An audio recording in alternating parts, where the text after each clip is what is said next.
Mr. Speaker, I yield 5 minutes to the distinguished gentleman from Arizona, Mr. Shadegg. The gentleman from Arizona is recognized for 5 minutes. I thank the gentleman for yielding, and I rise to discuss a part of this war that is brought to us by the Intelligence Committee, and I think it's important that I appreciate them yielding me time.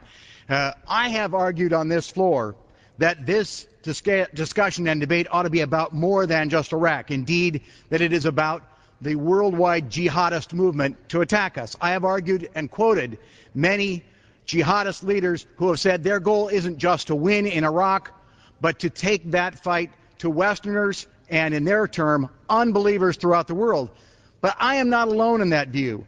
This is the language of the National Intelligence Estimate written last April, and it warns America in very simple terms. It sets the case forward in 2 clear sentences, which I hope all of my colleagues have read and thought through. The first sentence is, we assess that perceived jihadist success in Iraq would inspire more fighters to continue the struggle elsewhere. What does that tell you?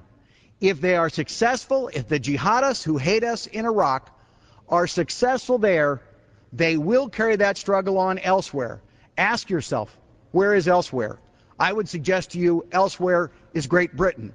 I would suggest to you elsewhere is Japan. I would suggest to you elsewhere is the United States of America and the streets of your hometown.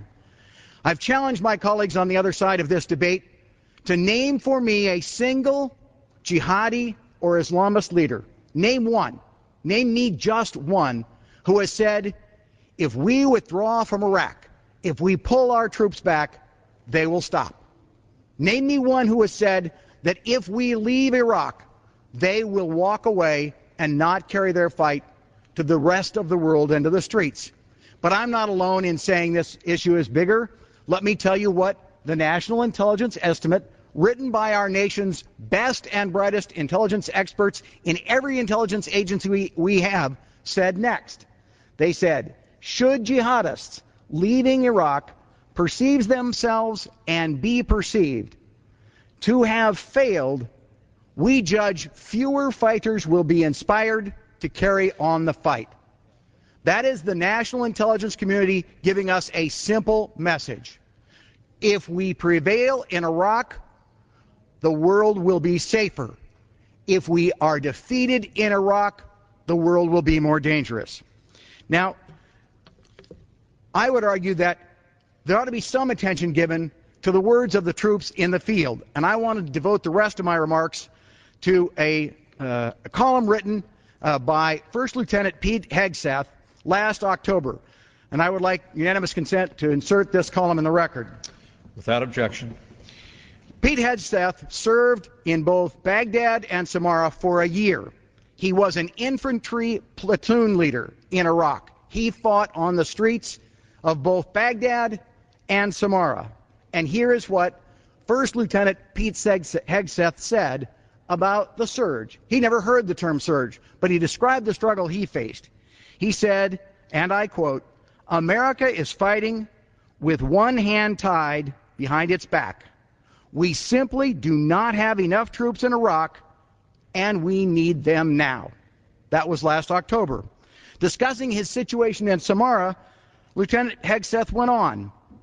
There in Samarra, he goes on to say, and I quote, "We had just enough troops to control Samarra and secure ourselves, but not enough to bring lasting stability or security."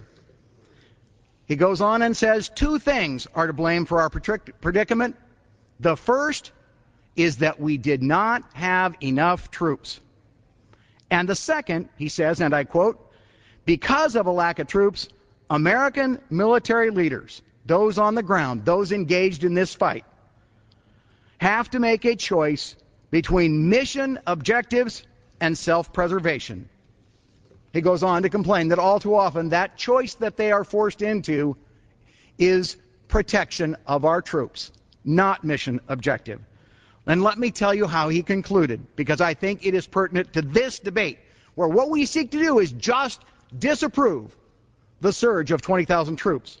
I believe that the safety of America depends on the outcome of the battle in the streets of Baghdad. Why then?